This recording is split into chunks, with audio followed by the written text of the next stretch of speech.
Good morning students, स्वागत है आप सभी का हमारे यूट्यूब चैनल पर जिसका नाम है सौरभ क्लासेस फॉर हिस्ट्री। मैं सौरभ आप सभी का अपने इस क्लास में स्वागत करता हूं। आज मैं आप लोगों के लिए पावना विद्रोह, पावना कृषक विद्रोह जो 1872-73 में हुआ था, यह टॉपिक आज आप लोगों के सामने लेकर उपस्थित हुआ हूँ। यह आपको बीए और एमए के कोर्सेज में पढ़ने को मिलेगा। साथ ही साथ यह विभिन्न प्रतियोगिता परीक्षाओं के लिए भी आपके लिए काफ़ी महत्वपूर्ण रहेगा। तो चलिए पावना विद्रोह को हम प्रारंभ करते हैं।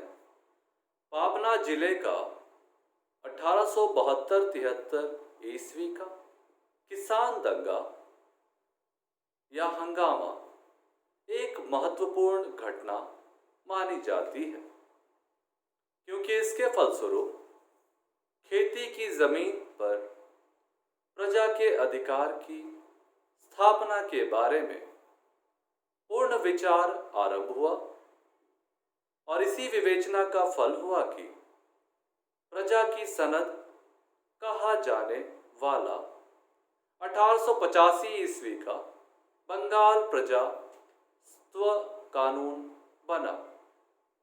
वर्तमान समय में यह जिला बांग्लादेश में है।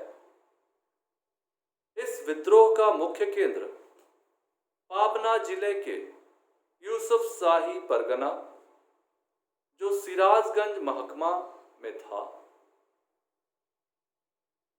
यहाँ पहले नाटोर राज्य की जमींदारी थी। लगान बाकी रहने की वजह से यह नीलाम पर चढ़ गई थी। अंग्रेज सौदागरों के साथ संपर्क से मालदार बने कुछ परिवारों ने यह जमींदारी खरीद ली। ये नए जमींदार थे कलकत्ता के ठाकुर परिवार, ढाका के बंदोपाध्याय परिवार, सलब के सान्याल परिवार और पोरजना के बहादुरी परिवार और स्थल के पाक राशि परिवार। इन नए जमींदारों ने बेतहाशा लगान बढ़ाया। किसानों को बेदखल करना, उन्हें कैद कर शारीरिक कष्ट देना, उनके घर द्वार और फसल तक को जलाना शुरू किया। किसानों को लूटने के जितने तरह के उपाय की कल्पना की जा सकती है, इन जमींदारों ने सब उपाय अपनाए थे। लगान के अलावे ये कम से कम 15 तरह के नाजायज रकमें किसानों से वसूल करते थे। साल के अंत में किसानों का हिसाब किताब करने का खर्च, जमींदार के घर में ब्याह शादी, पूजा, भोज आदि का खर्च, जमींदार और उसके परिवार के लोगों के तीर्थ यात्रा का खर्च, जमींदार द्वारा सरकारी विद्यालय को दिया गया चंदा, सरकारी अधिकारियों के पास पहुंचाई गई रसद, सरकार को दिया गया डाक खर्च, पुलिस आदि की आवाभगत में किया गया खर्च, सरकार को दिए आयकर आदि सब खर्च किसानों से वसूल किया जाता था। गांव के सार्वजनिक कार्यों, जमींदार का देना मिटाने, घर बनाने या जमीन का पट्टा लिखाने पर सलामी, जमींदार के खाते में नाम चढ़ाने का खर्च और गांव के जमींदार के आने पर सलामी आदि की बाबत सैकड़ों रुपए किसानों से वसूल किए जाते थे। इनके अलावे किसानों से बेगारी ली जाती थी और उनसे जुर्माने वसूल किए जाते थे। इन सब के अलावे जमींदारों ने खुद लगान को बढ़ाना शुरू किया और बढ़ाकर उसे दुना कर दिया, अर्थात दोगुना कर दिया। किसानों को ठगने के लिए उन्होंने कम लंबाई की नई जरीब चलाई। नाटोर राज्य के समय जो जरीब प्रचलित थी उसकी लंबाई 23.5 पौने 24 इंच थी। नए जमींदारों ने 18 इंच लंबी जरीब से जमीन की पैमाइश शुरू की। इस तरह उन्होंने हर किसान की लगभग 1/4 जमीन छीननी शुरू की। इस तरह की अतिरिक्त जमीन उन्होंने दूसरे किसानों को बड़ी सलामी लेकर बड़े लगान पर देना आरंभ किया।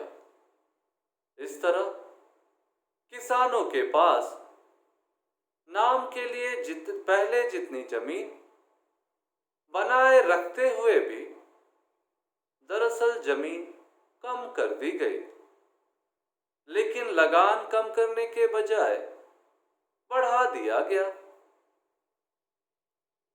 इसी समय अंग्रेजी सरकार ने रोड सेस कानून जारी किया। उसने हर किसान के पास जमीन की मात्रा बताने के लिए जमींदारों को मजबूर किया और साथ ही गैर कानूनी ढंग से किसानों से वसूल की जाने वाली रकम की जांच शुरू कर दी। जमींदारों ने गैर कानूनी वसूली छिपाने के लिए किसानों से कबूलियत लिखवानी शुरू की कि ये सारे कर किसान अपनी मर्जी से जमींदार को देते थे। कुछ किसानों ने कबूलियत की बात सुनकर अदालत में असली लगान जमा किया। कितने ही को कबूलियत लेने का बाध्य होना पड़ा।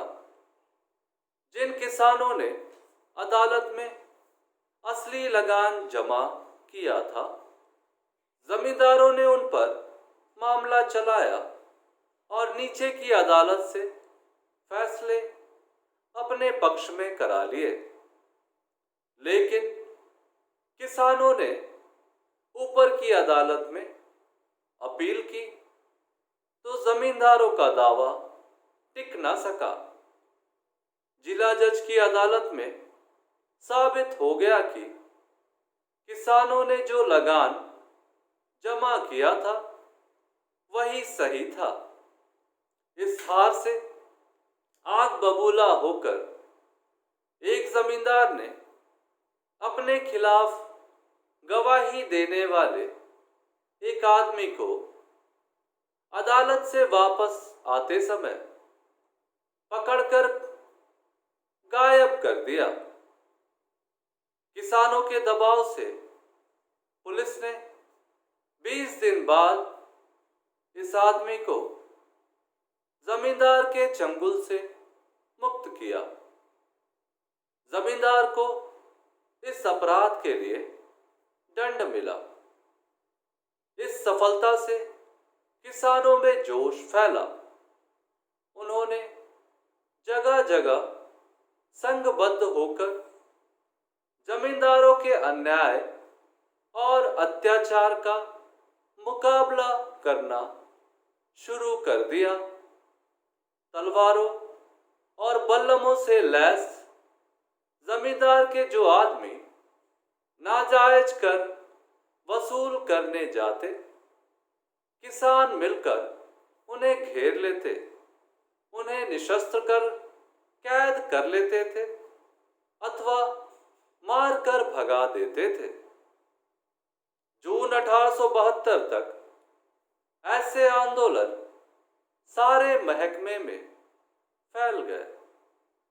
किसानों ने संगठन की शक्ति पहचानी और संभवतः यह पहला अवसर था जब किसान सभा का निर्माण हुआ। सारे पाबना जिले में किसानों का विराट आंदोलन चल पड़ा। किसानों ने पहले बड़े बड़े जत्थों में जाकर एसडीओ के पास जमींदारों के अत्याचार की कहानी सुनानी शुरू की और जमींदारी मिटाने की मांग उठाई। संभवतः यह भी पहला मौका था जब संगठित किसानों की तरफ से जमींदारी मिटाने की मांग की गई थी। पाबना जिला के इतिहास के लेखक राधा रमन साहा के अनुसार 269 गांवों के निवासियों ने ऐसी दस्तखतें सिराजगंज की अदालत में दाखिल की थी। इसी तरह संगठित होकर किसानों ने मांग बुलंद की, बढ़ती लगान रद्द करो, बेदखलियां बंद करो। उन्होंने जमींदारी मिटाने का भी नारा बुलंद किया, बढ़ा लगान देने से इनकार किया। जो कबूलियतें जबरदस्ती लिखा दी गई थी उन्हें जलाना शुरू किया। विद्रोही राजा ईशान चंद्र राय इनके नेता थे। ये कोई राजा न थे, वे एक छोटे से भूस्वामी थे। हिंदू मुसलमान किसानों ने मिलकर उन्हें अपनी लड़ाई का राजा बनाया था। सिराजगंज महकमे के प्राय सभी गांवों के किसान विद्रोही हो गए।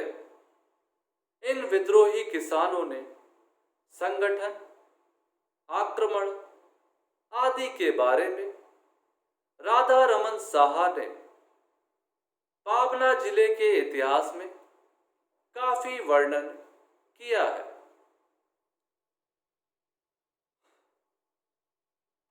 इस अंचल में अनेक बड़े बड़े जमींदार होते थे। सिराजगंज महकमे के प्राय सभी धनी मनी विद्रोही किसानों के खिलाफ जमींदारों का पक्ष ले रहे थे। इसलिए इन धनियों के घरों पर भी विद्रोही हमला करते और उन्हें लूट लेते थे।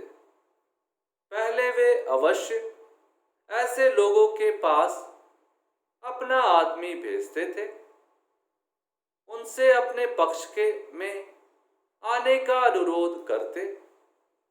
इतने पर भी अगर वे जमींदार का ही पक्ष लेते तो विद्रोही उनके घरों और संपत्तियों पर हमला कर देते थे। विदेशियों के डर से इसलिए बहुत से धनी और जमींदार गांव छोड़कर सिराजगंज भाग गए। बहुत से सिराजगंज महकमा छोड़कर पाबना भाग गए।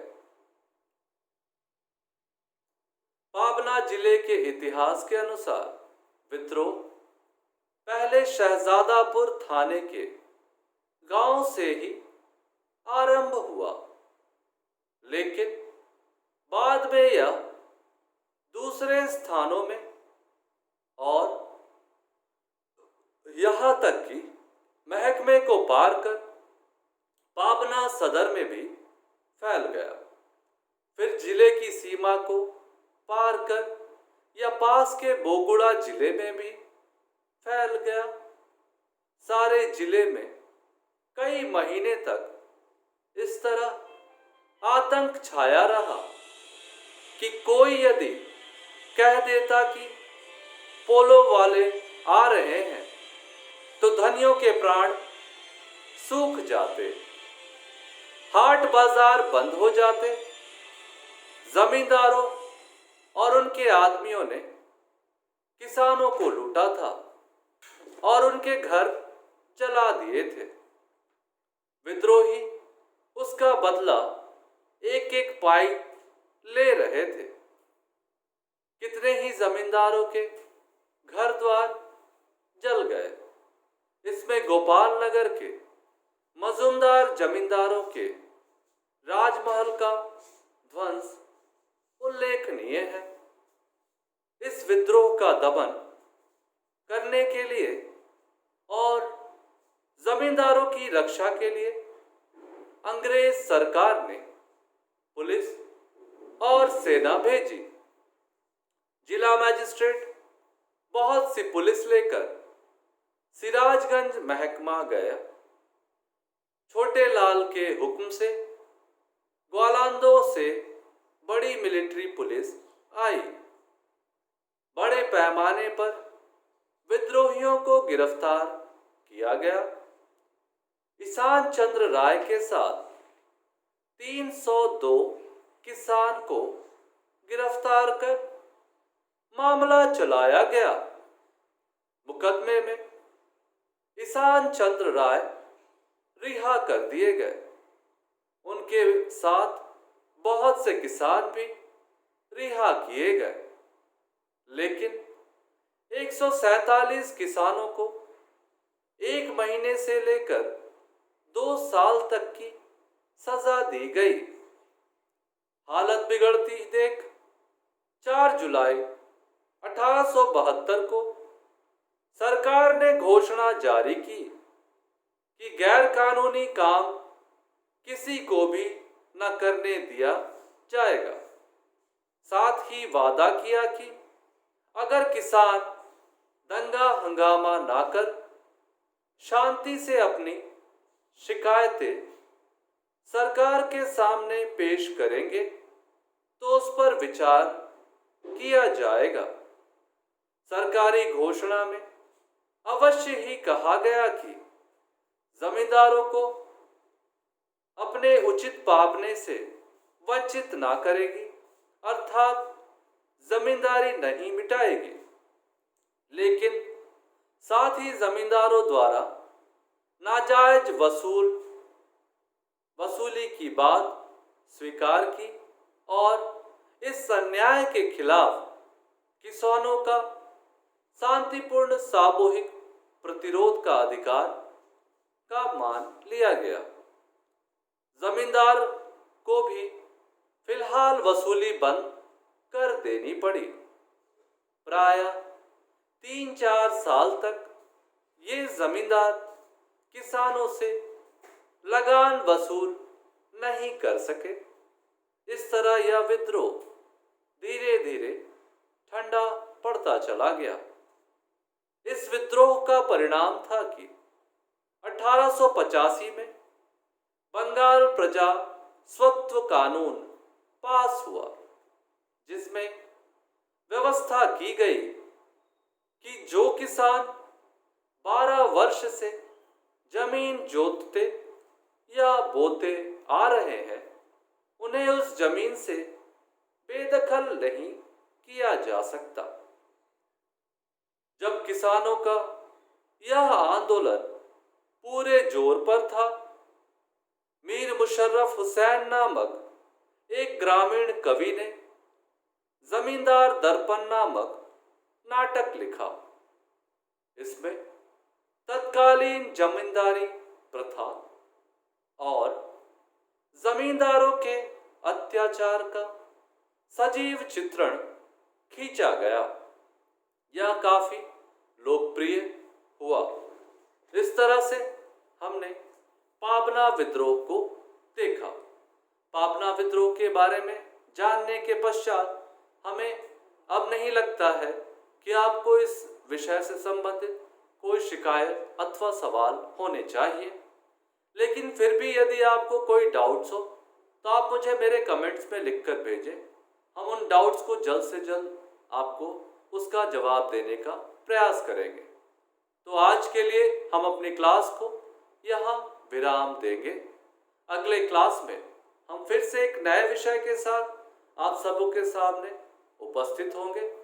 तब तक के लिए आप घरों में रहें, सुरक्षित रहें और पढ़ते रहें। इसी आशा और मंगल कामना के साथ मैं आप सबसे विदाई चाहूँगा। धन्यवाद।